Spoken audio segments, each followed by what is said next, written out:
سلام تعنا هبلنا تخطاتلتي أقسماويان مرخبة حفاش AMN نزي ساعات تسنادو زيناتات إنه فلما أندغندي ندبتاتينا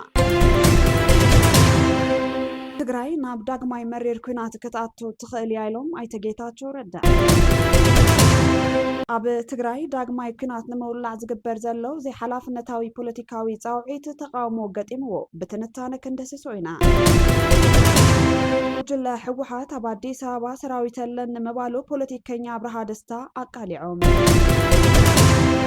حالافي سباي مسلات حبرات هاجرات الدحر بزح تقاموتات داغماي تعويتهم نايزيو من كالو تنزرزر كسعبيو سناي مكتتال ትግራይ ናብ ዳግማይ መሪር ኩናት ክትኣቱ ትኽእል ያይሎም ኣይተጌታቸው ረዳ ጸብጻብ አፍሪካ ኮንፊደንሻል ኣብ ሰሜን ኢትዮጵያ ዓለም ብልዑል ትኹረት ዝከታተሉ ሓድሽ ዘባዊ ኩናት ክልዓል ዝኽእለሉ ዕድል ልዑል ምዃኑ ገሊጹ ኣብ መንጎ ሕወሓትን መንግስቲ ኤርትራን ሓድሽ ዘይተገመተ ምሕዝነት ኣብ ፖለቲካዊ ነባሪ ጽልየለን ዝብል ሓቂ ጊደሎ ድማ ይብል ጸብጻብ አፍሪካ ኮንፊደንሻል ኣብ ፖለቲካ ዓለም ነባሪ ረብሓንበር ነባሪ ፈታውን ጸላእን የለን ዝብል ዘይቕየር ሓቀሎ ብምባል ጻቡ ዝጀመረ እትትካል ናይተ ጌታቸው ረዳ ትግራይ ናብ ዳግማይ መሪር ኩናት ክትኣቱ ትኽእል ያ ዝብል መወከሲ ተጠቂሙ ትማሊ ብሓባር ደም ዘፍዘሱ ሎሙ ተጻረርቲ ትማሊ ብረት ዝተተኸሱ ድማ ሎሙ መሓዝት ክኾኑ ይረኣየለው ብምባል ፖለቲካዊ ፍልልያትን ፖለቲካዊ ምሕዝነትን አንጸባሪቑ ነበር ፕሬዝደንት ጊዜያዊ ምምሕዳር ትግራይን አማኻሪ ቀዳማይ ሚኒስተር ኢትዮጵያ ናይተ ጌታቸው ረዳ ትግራይ ዳግማይ ናብ መሪር ኩናት ክትኣቱ ትኽእል ያ ክብሎ ጽኑዕ መጠንቀቕታ ሂቦም بتمساسالي علم لخاوي تنبابي معكن زينا أبزوتو حدش تبزعب أب سيمين إثيوبيا حدش زباو كنات كل عالكم زخيلات قالي حلو أزت أبطاب كم زرجو أب منقوم رحت تجراين فيدرال منقست إثيوبيا نزلو وطري نابازيو أجرامي بوليتيكاوي معرفة سجاجرو يركبيلو أبز حز وانزلو نايكونات بروباغاندان بوليتيكاوي مثل لاين نخونتها تتزوى أزيو زت حلال خجيرو ولو عيتجيتها توردا كلمة وعل سلام بريتوراك أن دافنيا أتي أبز حز وان بمنقست أفلتو تخل كيلو زل حوحات بمخانة نقدماي منستر إثيوبيا كاب درجات مرتم كسابناي مريحنة عاتهم بقولع زواردهم زنقفون زنبرو بوليتيكانيا يوم لومجن أما خارج قدامي منستر إثيوبيا بمخوان أنصارتي تسلفهم زتقالسلو مريحنة حوحات تطو بمبال بوليتيكاوي حقي يرئيلو بخالق دما اتتصبصاب أزيو قرام زخونه بوليتيكاوي سحبت مبرق أفريكا يرئي مثل سرعة فيدرال إثيوبيا بمحوار قابل لحزب تግራይ بكنات عامت دقانستيون كم أول مرشنت نتوهان هتاناتن زفلت سرعة الشعبية حزب أنصارو أبقون تاب تግራይ سلطان بعرسي كملس يزبل حيل حوحات دوم بالو قرم طافت يرولو يخون مبر ازوم ننبعلوم زي التأمامنو حيلتات حوحات شعبيان دحرتي بس منقست إثيوبيا كايدو وزخلو كنات ننبعلوم نابي أنفت كم زمرحو زتغمت نتصور مرقات يهلن ازي نايكين بوليتيكا لحزب تግራይን ኤርትራን ካብ ቀጻሉ ኩናትን ደም ፍሳስን ሓሊፉ ዘትርፎ ረብሓ የብሉን ክብል ተካል ዜና አፍሪካ ኮንፊደንሻል አስሚሩለሎ ኣብ ዝሓለፈ ሂደት ዓመታት ኣብ መንጎ ፖለቲካውያን መራሕቲ ትግራይን መንግስቲ ኢትዮጵያን ብዝተፈጠረ ኩናት ሚሊዮናት ንጹሃን ተጋሩ ግዳይ ሞትን መመዝባልን ኮይኖም እዮም ካብ በረኻ ናብ ከተማ ካብ ጤያይቲ ናብ ድርድር ዝተሰጋገረ ቃልሲ ኣብዚ እዋን ኣብ ሓደጋ ወዲቖሎ ኣይተ ጌታቸው ረዳ ከም ዘጠንቀቕዎ بريتوريا مفراس نتግራይ ናብ ዳግማይ ኩናት ከም ዝመልሳ ግልጽ መልእኽቲ ኮይኑ ኩሉ ፖለቲካዊ ሓይሊ ብጥንቃቐ ክሪኦ ዝግባእ ጉዳይ ምዃኑ ተገሊጸሎ አፍሪካ ኮንፊደንሻል ነዚ ሓደጋ ሰላም ሓላፍነት ዝወስዱ ክልቲኦም ተደራደርቲ ኣካላት እዮም ብምባል በኣርባዕተ ዓበይቲ ነጥብታት ይጠቅስ ሕወሓት ድሕሪ ስምምዕ ሰላም ፕሪቶሪያ ልዕሊ ኩሉ ቀዳምነት ክህቦ ዝግባእ ጉዳይ ሉዓላዊነት መሬት ትግራይን ምምላስ ተመዛበልቲ ወገናትን ናብ መረበቶም ምምላስን ክንሱ ናብ ናይ ስልጣን ውሳነታት ጉባኤ መካሄድን በመእታው ነቲ ኸይዲ ሰላም ዕንቅፋት ፈጢሩሉ ይብል ብወገን መንግስቲ ፌደራል ኢትዮጵያ ድማ ኣብ ምዕራብ ትግራይ ብናቶ ኣፍልጦን ድጋፍን ዘሰልጠኑ ዕጡቓት ሓይልታት ናይ ተከዘ ዘብዒ ብዝብል ስም ብነዊሕ ክዓግቶን ክከላኸሎን ምድላዩ ከም እውን ተመዛበልቲ ወገናት ብቕልጡፍ ናብ መረበቶም ክምለሱ ተበግሶ ዘይምውሳዱ ነቲ ውዕል ይጥዕሰሎ ክብል ጸብጺቡ ኣብ ትግራይ ዝተመስረተ ጊዜያዊ ምምሕዳር ብቐጥታ ይኹን ብተዘዋዋሪ ናይ ፌደራል መንግስቲ ሕግታትን ትእዛዛትን ጥራሕ ኣብ ምትግባር ተጸሚዱ ምጽንሑ ንፖለቲካዊ ቅልውላው መንገዲ ከፊቱሎ ይብል ጸብጻብ አፍሪካን ኮንፊደንሻል ኣብ ዞባ ማእከል ወረዳ ላዕላይ ማጮ ብዝተፈጸመ ተኽሲ ሓደ መንእሰይ ብጭካነ ተቐቲሉ እቲ ዝተቐተለ መንእሰይ ኣብ እዋን ኩናት ኣባል ኣርማ 17 ከም ዝነበረ ተገሊጹ ሓደ እዋን ንሓደ ዕላማ ብሓባር ዝተቓለሱ ብጾት ሎሚ ግና ኣብ እዋን ሰላም እቲ ሓደ ቀታሊ እቲ ሓደ ድማ ግዳይ ኮይኖም እንትረኣዩ እዚ ፍጻመ ነቲ ማሕበረሰብ ኣብ ዓብዪ ሓዘንን ድንጋጸን ሸሚምዎ ይርከብ ንሎሚ ካብ ዞባ ማእከል ዝበጽሐና ኣዝዩ ዝሕዘን ዜና ሒዝና ቀሪብና ኣለና 18 ሓምለ 2018 ዓ.ም ኣብ ክልል ትግራይ ዞባ ማእከል ወረዳ ላዕላይ ማጮ ፍሉይ ቦታ መደባይ ወለል ኣብ ዝበሃል ከባቢ ኣብ ዝተፈጸመ ዝሕዝን ፍጻመ ተስፋይ ገብረ ዋህድ ዝተባሃለ ወዲ 28 ዓመት መንእሰይ ብኣባላት ገፈፍቲ ተኽሲ ተኸፊትሉ ህይወቱ ከም ዝሓለፈ ነበርቲ ከባቢ ገሊጾም እዚ ድሕሪ ምምላስ ብሓይሊ ስልጣን ሕወሓት እናተረእየ ዝመፀ ዘይሕጋዊ ተግባር ግፋሕ ወይ እውን መጭወይቲ ኣብ ልዕሊ ስድራ ቤታት ከቢድ ስነ-ኣእምራውን ማሕበራውን በሰላ ይገድፍ ምህላው እቶም ነበርቲ ብመረረት ገሊጾም ብመሰረት እቲ ሓበሬታ እቲ ፍጻመ ምሸት ኣስታት ሰዓት 3 ኣብ ጣብያ መደባይ ወለል ቁሸት ወለል ከባቢ ጥዕና ጣብያ እዩ ተፈጺሙ እቲ ግዳይ መንእሰይ ተስፋይ ገብረ ዋህድ ገፈፍቲ መጽኦም ኣለው ዝብል ሓበሬታ ምስ ሰምዐ ካብቲ መጥቃዕትን መምላጥን ርእሱ ንምድሓንን ናብ ገዝኡ ገጽ እናጎየ ኣብ ዝነበረሉ እዋን እዩ በቶም ዕጥቋት ብጭካነ ተኽሲ ተኸፊትዎ ህይወቱ ዝሓለፈ ናይ ዓይኒ መስኻኽር ከም ዝገለጽዎ ተስፋይ ጥይት ምስ ተተኮሰ ናብ ናይ ገዛ ርእሱ መረባ ወይ ገዛ ክበጽሕ ኣይከኣለን ኣብ ጥቕኦም ኣብ ዝርከብ መረባ ጎረቤት ወዲቑ ህይወቱ ሓሊፉ እዩ መንእሰይ ተስፋይ ወዲ 28 ዓመት እንትኸውን ወለዱ ብድኽነትን ብብዙሕ ፀገምን ከም ዘዕበይዎ ነበርቲ እቲ ከባቢ ብኣዝዩ ዝተሰበረ መንፈስ ይገልጹ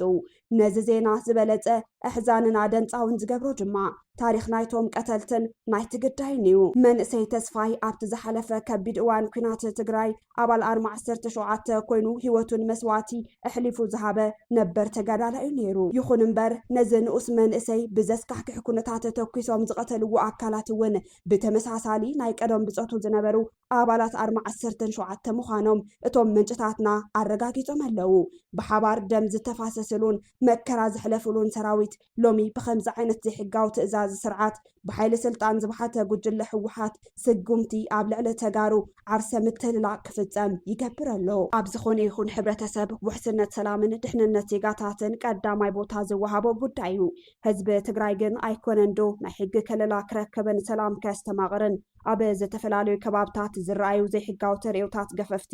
ኣብ ልዕሊ መንእሰይን ወለዶምን ዓበይቲ በደላት መርሸንቲ እናፈጸሙ እዮም ኣብ ትግራይ ሰላምን ጸጥታን ብዝግባእ ንክረጋገጽን ዘላቒ ፍትሒ ከም ዘድሊ ዘርኢ እኳ እንተኾነ ነቲ ስልጣን ብሓይሉ ገቢጡ መንእሰይ ትግራይ ብሕድሕዳውን ብመሸጣን ዝህለቕ ዘሎ ጉጅለ ሕወሓት ብህዝባውን ቢታን ተቃውሞን ዝውገደሉ መስርሕ ቀንዲ መዋጽኡ ህዝቢ ትግራይ ምዃኑ ሬሳ ተስፋይ ገብረ ዋህድ ብዓይኖም ዝረኣዩ ነበርትት ከባቢ ገሊጾም ጉጅለ ሕወሓት ኣብ ኣዲስ አበባ ሰራዊት ኣለን ንምባሉ ፖለቲከኛ አብርሃ ደስታ ኣቃሊዖም ፖለቲከኛ አብርሃ ደስታ ነዚ ስዒቡ ሕወሓት ንነባሪ ዕድመ ፖለቲካዊ ስልጣኑ ክበል ንህዝቢ ኣብ ሓደጋ ዘውድቕ ፖለቲካዊ ሸርሒ ይፍጽመሎ ክብሉ ወቂሶም ከመ ትንታነ ኣይተ አብርሃ ደስታ ብሕወሓት ዝዘረብ ዘሎ ወረ መንግስቲ ኣብ ልዕሊ ተጋሩ ስጉምትን ክወስድ በመድራኽ ህዝቢ ብፍርሒ ንሕወሓት ንክድግፍ ዝተኣለመ ስትራቴጂ ኣብ ኣዲስ አበባ ከይተረፈ ሕወሓት ሰራዊት ከም ዘለዋ ዝዝረቡ ፕሮፓጋንዳታት ንህዝቢ ትግራይ መጥቃዕቲ ክበጽሖን ከማረርን ዝገብር ሽርሒ እዩ ክብሉ ገሊጾም ፖለቲከኛን ኣመራርሓ ውድብ ዓረናን ኣይተ አብርሃ ደስታ ሕወሓት ካብ 1969 ዓ.ም ሒዙ ከጥቀመሉ ዝጸንሐ ናይ ተንኮል ስትራቴጂ ከም ዘሎ ብምቅላዕ ኣብዚ እዋን እውን ኣብ ከተማ ኣዲስ አበባ ዝርከቡ ተጋሩ በመንግስት ስጉምትን ክውሰደሎም ኮነ ኢሉ ይሰርሐሎ ክብሉ ብጽኑዕ ኮኒኖም ኣይተ አብርሃ እዚ ዝበሉ ሕወሓት ኣብ ኣዲስ አበባ ሰራዊት ኣጣይሽና ዝብል ሓበሬታ ብምዝርጋሕ ተጋሩ ፈሪሖም ኣብ ጎድኑ ክስለፉ ዝገብረ ዘሎ ፖለቲካዊ ጻዕሪ ምዃኑ ብምሕባር ዝጸንሐ ሽርሒ እቲ ስርዓት እዩ ክብል ገሊጾም ኣብ ኢትዮጵያ ዘሎ ፖለቲካዊ ኩነታት ብፍላይ ድማ ኣብ ክልል ትግራይን ማእከላይ መንግስትን ዘሎ ርክብ ዝተፈላለዩ ፖለቲካዊ ምዕባለታት እናተኣናገደ ኣብ ዝርከበሉ እዋን ፖለቲከኛ ኣይተ አብርሃ ደስታ ንስትራቴጂ ሕወሓት ዘመልከት ትርር ዝበለ ነቐፌታ ኣቕሪቦም እዚ ብኣይተ አብርሃ ዝቐረበ ነቐፌታ ነቲ ኣብ ፖለቲካዊ ዓውዲ ዘሎ ወጥሪ ዘጉልሕን ብፍላይ ድማ ህይወትን ድሕንነትን ሰላማውያን ተጋሩ ብኸመይ ንፖለቲካዊ መኽሰብ ይውዕል ኣሎ ዝብል ዓብዪ ሕቶ ተንቲኖም ኣይተ አብርሃ ደስታ ኣብ ማሕበራዊ መራኸቢ ፌስቡክ ገጾም ኣብ ዘስፈርዎ ጽሑፍ ሕወሓት ካብ እዋን በረኻ ማለት እውን ካብ 1969 ዓመተ ምህረታት ሒዙ ዝጥቀመሉ ሓደገኛ ስትራቴጂ ኣሎ። እዚ ስትራቴጂ ድማ ህወሓት ኮነ ኢሉ ናብቲ ጸላኢሉ ዝፈረጆ ኣካል ዝተሰሓሓተ ሓበሬታ ብቐጥታ ይኹን ብተዘዋዋሪ ብምልኣኽ እቲ ተጻራሪ ሓይሊ በቲ ሓበሬታ ተታሊሉ ኣብ ልዕሊ ሰላማውያን ዜጋታት ስጉምቲ ንክውሰድ ምግባር ምዃኑ ኣብሪሆም። እዚ ሜላ እዚ ኣብ ታሪክ ፖለቲካዊ ቃልሲ ትውድብ ደጋጊሙ ዝተረኣየን ዝተተግበረን ምዃኑ እውን እቶም ፖለቲከኛ ኣብሪሆም። በዚ ድማ ሰላማዊ ህዝቢ መጥቃዕቲ ምስ ዝበፅሖ ወይ ድማ ሓደጋ ምስ ዘንጸላልዎ ምስ ዝግንዘብ ብፍርሒ ተደሪኹ ንህወሓት ንክድግፍን ኣብ ጎድኑ ንክስለፍን ዝገብረሉ ሜላ ከም ዝኾነ ኣይተ ኣብርሃ ይገልጹ። እዚ ስልቲ እዚ ብህወሓት ነዊሕ ዓመታት ክስራሓሉ ዝጸንሐን ንብዙሓት ንጹሃን ህይወትን ንብረትን ዋጋ ዘኽፈለ ሜላ ምዃኑ እውን እቶም ፖለቲከኛ ወቒሶም። ብመሰረት ጽሑፍ ኣይተ ኣብርሃ እዚ ዓይነት ኣካይዳ ፖለቲካዊ ደገፍ ብምፍርራሕን ብስነ-ኣእምሮኣዊ ፀቕጥን ንምርካብ ዝግበር ፃዕሪ እዩ ኢሎም። ኣብዚ እዋን ዝረአ ዘሎ ፖለቲካዊ ፀዋታ እውን ናይዚ ታሪኻዊ ስትራቴጂ መቐፀልታ ምዃኑ ኣይተ ኣብርሃ ተሓሳሲቦም። ከም መግለፂ ኣይተ ኣብርሃ ሕዚ እውን ህወሓት ብምስጢር ዝተፈላለዩ ሽርሕታት ብምምሃዝ ፓርቲ ብልጽግና ንተጋሩ ዘጥቅዕሉ መንገዲ ንክመቻቸው ይሰርሑ ከም ዘለው ገሊፆም። ነዚ ድማ ብግልፂ ኣብ ኣዲስ ኣበባ ኣርሚ ወይ ሰራዊት ኣጣይሽና ዝብል ወረ ብምዝርጋሕን ብምዝራብን ፖለቲካዊ ሽርሒ ይፍጸመሉ ኢሎም። እቲ ቀንዲ ዕላማ ናይዚ ኣብ ኣዲስ ኣበባ ሰራዊት ኣጣይሽና ዝብል ዘረባ መንግስቲ ወይ ካልእ ፀጥታዊ ኣካል ነዚ ሓበሬታ እዚ ከም ሓቂ ብምውሳድ ኣብ ኣዲስ ኣበባ ኣብ ልዕሊ ተጋሩ ፀቕጥን መጥቃዕትን ንክግበር ዝተኣለመ ምዃኑ እቲ ጽሑፍ የረድእ። በዚ መሰረት ድማ እቲ ኣብ ኣዲስ ኣበባ ኮነ ኣብ ካልኦት ከባብታት ዝርከብ ትግራዋይ ብስጋትን ብፍርሕን ተዋሒጡ ንህወሓት ከም መዋፅኢ ፀበባ ሪኡ ንክድግፍ ዝግበር ዘሎ ናይ ጥፍኣት ፖለቲካዊ ሜላ ምዃኑ ኣይተ ኣብርሃ ደስታ ብትርሕ ኣቢሮም። እዚ ድማ ንህዝቢ ንሓደጋ ምቅላዕ ጥራሕ ዘይኮነስ ንፖለቲካዊ ረብሓ ተባሂሉ ዝግበር ዓብዪ ጥልመት ምዃኑ እዮም ዝገለጹ። እዚ ሜላ ኩሉ ግዜኦም ዝጥቀሙሉ ብምባል ጽሑፎም ዝዛዘሙ ኣይተ ኣብርሃ ህዝቢ ካብ ከምዚ ዝበለ ናይ ሓሶት ሓበሬታ ንፖለቲካዊ ረብሓ ተባሂሉ ካብ ዝእለም ሽርሕን ከጥንቃቕ ከም ዘለዎ መልእኽቶም የመሓላልፉ። እዚ ብኣይተ ኣብርሃ ደስታ ዝቐረበ ክሲ ኣብ ፖለቲካ ኢትዮጵያ ብፍላይ ድማ ኣብ ጉዳይ ትግራይ ዘሎ ወጥሪ ክሳብ ክንደይ ዝተሓላለኸ ምዃኑን ፖለቲካዊ ሓይልታት ንህዝቢ ከም መሳርሒ ከመይ ከም ዝጥቀሙሉን ዘርእዩ ብምባል ዝተፈላለዩ ፖለቲካዊ ተንተንቲ ርእይቶኦም ይህብሉ ኣለዉ። ሓላፊ ሰብኣዊ መሰላት ሕቡራት ሃገራት ድሕሪ ብዙሕ ተቃውሞታት ዳግማይ ተዓዊቶም። ካብ ኣሜሪካ ሩስያን እስራኤልን ተቃውሞ ዘጋጠሞም ሓላፊ ሰብኣዊ መሰላት ሕቡራት ሃገራት ቨልከር ቱርክ ንተወሳኺ 4 ዓመት ኣብ ሓላፍነት ክጸንሑ ተዓዋቲ ኮይኖም። ሓደ ካብቶም ኣዝዮም ኣካታቲ ቤት ጽሕፈታት ሕቡራት ሃገራት ንክጸንሕ ካብ ኣሜሪካ ሩስያን እስራኤልን ተቃውሞ እኳ እንተገጠሞም ብ17 ሓምለ 2018 ዓመተ ምህረት ንኻልኣይ ግዜ ተዓዋቲ ኮይኖም። ቱርክ ንተግባራት እስራኤል ኣብ ጋዛን ኣብ መላ ሰፊሕ ዞባን ዝነቐፉ ኮይኖም